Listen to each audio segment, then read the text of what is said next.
Relacionar-se bem é o segredo para a felicidade. Se você já leu esse livrinho aqui, se você não leu, leia.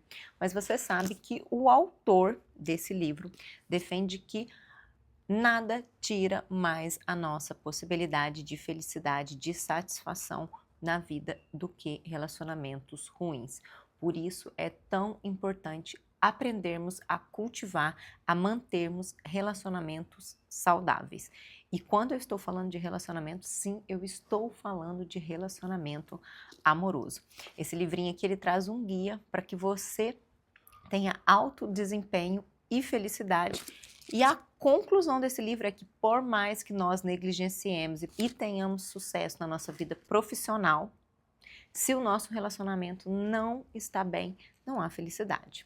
Aproveitando o clima de festa, que essa semana eu completo 13 anos de casada, eu trouxe para vocês 13 lições que eu aprendi durante esses anos e que fizeram muita diferença no meu relacionamento, na qualidade do meu relacionamento. Quando você passa tanto tempo junto com uma pessoa assim, você precisa aprender a lidar com ela, você precisa aprender a lidar com você e ela precisa aprender a mesma coisa para que aquele relacionamento não seja só duradouro, mas também saudável e gostoso. E é sobre isso que eu quero conversar com você aqui. Como sempre aqui no canal, nós não trazemos só os problemas, nós trazemos as soluções. Então aqui eu vou trazer essas 13 lições que cabem, que servem muito para você refletir sobre o seu relacionamento. Então, se você gosta desse tipo de conteúdo, já se inscreve no canal, ative as notificações e deixa o like. E vamos para essas lições de 13 anos. Primeira delas, comunicação transparente. Nós temos muita dificuldade em falarmos aquilo que nós queremos. E normalmente quando nós falamos são em momentos muito estressantes. Então uma das coisas que eu aprendi durante esses anos foi deixar claro aquilo que eu quero, ser transparente com aquilo que eu quero, mesmo que isso seja difícil para mim. Isso é algo que eu ainda estou caminhando, porque eu ainda tenho a dificuldade em falar, em me expressar, até porque nem sempre nós escolhemos o melhor momento, mas é algo que eu já estou buscando, deixar mais claro aquilo que eu quero. A minha dica para você é: não escolha o momento em que você está tendo uma discussão para ser transparente. Não escolha o pior momento, o momento que você está mais chateada ou mais magoada. Escolha um momento em que as coisas estão mais tranquilas para você ser transparente. Segunda lição: nem tudo merece uma DR. A minha geração, eu não sei as outras gerações, mas a minha geração é a geração da DR, né? Então nós achamos que precisamos ficar discutindo o tempo todo alguma coisa no relacionamento. Isso faz com que nós criemos situações que sequer era para nós discutirmos. Então é muito comum viver aquele vício da DR, de estar o tempo todo tendo alguma coisa para discutir. Então, no menor de sabor, já vira uma DR. A gente acha que tem que sentar e bater um papo e bater, sabe? E cada um colocar o seu ponto de vista para chegar num denominador comum. O que eu aprendi nesses 13 anos é que tem coisas que não terão um denominador comum e tá tudo bem. Tem coisas que nós vamos ter que simplesmente deixar para lá porque elas não são importantes, e para aquelas coisas que são importantes, a melhor coisa é a comunicação transparente. Terceiro, é preciso estar no lugar do outro. Muitas vezes nós cobramos demais do outro, nós temos aquela ideia do outro nos entender, mas esquecemos que nós também precisamos entender aquilo que o outro está passando. Às vezes a pessoa chega cansada do trabalho e ela simplesmente quer deitar e relaxar, e nós temos a incapacidade de entender aquilo porque nós entendemos que nós precisamos falar. Então precisa ter um equilíbrio naquilo ali, precisa ter um equilíbrio nessa situação. Nem tudo é sobre você, nem sempre é sobre você. E precisa ter um respeito porque o outro deseja também. Quarto, respeito. Não existe relacionamento saudável, não existe relacionamento feliz que não haja respeito. E aqui quando eu falo sobre respeito, eu falo sobre as atitudes mais drásticas, traições, como é que chama? Gritos e violência. Mas eu também falo do respeito ao espaço do outro. Essas primeiras são muito óbvias, né? Então é muito óbvio que a gente peça respeito nessas situações. Mas é pouco óbvio pedirmos respeito para quem somos. Então precisa ter esse respeito também, esse respeito do espaço, o respeito da individualidade.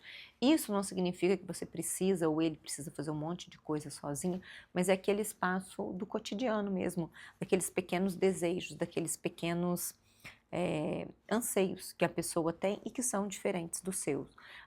Uma coisa muito importante quando nós pensamos de relacionamento é, por mais que precise existir um conjunto de valores que mantém e sustenta o relacionamento, existe a individualidade, continua existindo a individualidade, precisa ter um respeito. As pessoas são diferentes, mesmo que elas decidam ter uma vida em comum. Quinto, tempo de qualidade. O que é o tempo de qualidade? É o tempo com presença, é quando você está de fato com o seu parceiro, com a sua parceira e não está mexendo no celular, não está fazendo outra coisa, você realmente está vivendo aquele momento. Obviamente que se você está vendo um filme, vocês vão assistir um filme juntos, mas vocês precisam viver aquele momento juntos. Sexta lição, o cotidiano tem que ser o mais interessante. Nós não podemos deixar a nossa vida para ser muito legal quando nós viajamos ou quando nós conseguimos um Vale Night, quando alguém está na nossa casa e a gente consegue sair com o marido, ou vai fazer uma viagem de fim de semana, ou até mesmo uma viagem maior. Não, o cotidiano precisa ser regado.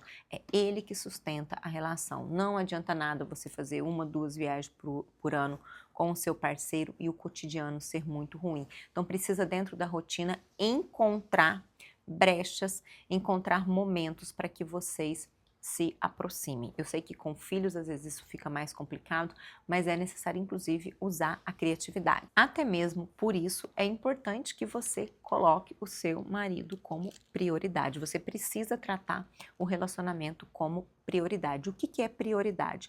Prioridade é quando você coloca tempo. Não existe prioridade sem tempo dedicado. Então, na sua semana, no seu dia a dia, precisam existir momentos a dois, momentos para o seu relacionamento. Cultivar e preservar a intimidade. O casal precisa, mesmo com todo o cansaço, com toda a carga do dia a dia, manter momentos de intimidade. E, de novo, não adianta fazer isso de vez em quando, em alguns momentos. Você precisa encontrar dentro da sua casa uma forma de manter essa intimidade, em regar isso que também é muito importante no relacionamento. Também pensando em regar, nona lição, cultive a leveza. O que acontece, e esse é um fenômeno que eu noto muito mais com as mulheres, é que nós perdemos a leveza. Com o tempo, né, com toda a sobrecarga e principalmente com toda a forma como nós encaramos as nossas atividades, nós perdemos a leveza. Nós esquecemos um pouco daquilo que era no namoro, daquilo que nos aproximou, que cultivou aquela relação, que fez com que ele se apaixonasse por nós, vamos dizer assim, e nós vamos perdendo, vamos nos distanciando cada vez mais daquela pessoa que nós somos. Aqui, obviamente, que com o tempo nós vamos evoluindo, vamos nos tornando melhor, vamos amadurecendo, mas eu estou dizendo daquelas situações em que nós simplesmente começamos a ser muito chatas e esquecemos dessa leveza de às vezes abrir mão um pouquinho da rotina, às vezes deixar um pouquinho de lado o cansaço, para trazer um pouquinho daquela leveza mesmo que tinha no namoro. Eu acho que isso falta muito, eu acho que nós precisamos sempre buscar um pouquinho disso no relacionamento. Essa questão ainda de olhar um pouquinho para como era o passado e trazer um pouquinho desse passado, ou manter vivo um pouquinho desse passado, a 10ª lição é fundamental. Autocuidado, é fundamental se cuidar, esquecer de quem você é, esquecer de cuidar de você, de se manter bonita, se manter cheirosa, se produzir, colocar uma roupa que o marido gosta, arrumar o cabelo do jeito que ele gosta, faz muita diferença para manter um relacionamento feliz, um relacionamento saudável. Esquecemos de nos cuidar, de olhar para nós mesmas, mas com 10, 15 minutinhos você consegue todo dia se arrumar, colocar uma coisa que o seu marido gosta e fazer um agrado para ele. Esteja bonita para ele também, isso é importante. Então você precisa se cuidar, estar bonita, estar saudável, estar de um jeito que você fica confortável com o seu corpo, para que você possa se sentir confortável na relação. 11ª lição, expresse a gratidão. Eu sei que nós temos muito aquela ideia da obrigação, de que nós estamos, que as coisas são obrigação e que ele está fazendo aquilo por obrigação. Eu sei que muitas coisas realmente são obrigação, mas quando nós trazemos essa ideia da gratidão, de agradecer por uma coisa, por algo que foi feito, aquilo faz com que gere um vínculo diferente, um sentimento diferente, você tira a tensão do relacionamento e, de certa forma, nós reforçamos um comportamento, isso faz com que aquele comportamento aconteça mais vezes. Então, mesmo que você ache que é obrigação, e aqui não é a discussão se é ou não é, pratique a gratidão, olhe para os pequenos gestos, mesmo que aquele gesto não seja algo que você quisesse ou não quisesse daquela maneira, agradeça, reforce comportamentos, seja agradável. Número 12, 12ª lição, admiração. Não há relacionamento que se sustente sem admiração.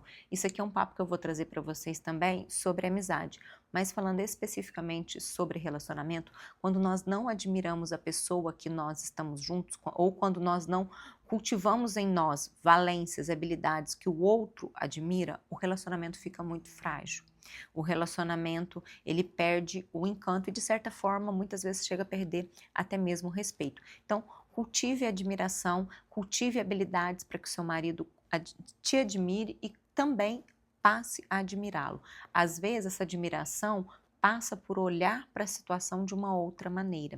Principalmente nessa era da internet, que nós colocamos algumas coisas num patamar muito elevado, né? Nós colocamos a régua está muito alta, porque nós ficamos olhando para esses recortes da internet, nós acabamos exigindo coisas que as pessoas não são sequer capazes de atingir, talvez nem aquelas pessoas que estão nos mostrando ali nas redes sociais. E isso faz com que nós tenhamos uma sensação constante de insatisfação, até mesmo com o nosso parceiro. Às vezes, algo que ele fazia que nunca nos incomodou, começa a incomodar porque nós vemos determinado conteúdo aqui na internet, e isso faz com que nós deixemos de admirar o nosso parceiro. Admiração é fundamental. Se você está consumindo um conteúdo que está fazendo você questionar aquilo que o seu marido é para você, aquilo que você sente em relação ao seu marido, pare de consumir esse conteúdo, porque isso não está te fazendo bem. Importante, lembre-se, a admiração é uma via de mão dupla. Você também precisa cultivar habilidades, se cuidar para que o seu marido te admire também. E por fim, essa lição eu aprendi na terapia e foi uma das que mais mudou a minha vida. Meu marido não é meu filho. Nós mulheres, com essa ideia de que nós estamos sempre mudando o mundo e que temos que ter o controle de tudo e todos, nós acabamos esquecendo qual que é o nosso papel como esposa e começamos a nos tornar muitas vezes muito chatas porque nós queremos controlar o comportamento do marido como se ele fosse nosso filho. Então, se você tem essa ideia de estar o tempo todo pontuando as coisinhas, o tempo todo, sabe, fazendo aqueles pequenos comentários típico de mãe, e às vezes nós fazemos isso até brincando, né, aquelas brincadeiras que são às vezes até mesmo constrangedoras. Ah, eu trato ele igual meu filho. Não, isso não tem graça nenhuma.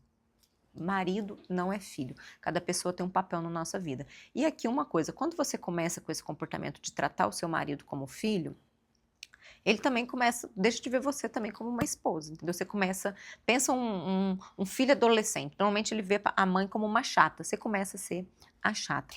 Dê para cada papel na sua vida, cada pessoa na sua vida, o papel que ela realmente exerce, porque do contrário, você acaba gerando um problema na sua relação. Lembre-se sempre, relacionamento é construído todos os dias, não é algo para ser negligenciado, não é algo menor na nossa vida. Se você quer ter um relacionamento feliz, você precisa se empenhar. Nós só podemos mudar nós mesmos, então parte de todas as mudanças que talvez você deseje realizar na sua relação vai precisar ser feita por você e talvez contamine, talvez não contamine o seu parceiro, mas nós só temos o domínio pelas nossas próprias ações. Eu espero que você goste desse vídeo, que esse vídeo te ajude a se relacionar melhor e se fez sentido para você, compartilhe com uma amiga.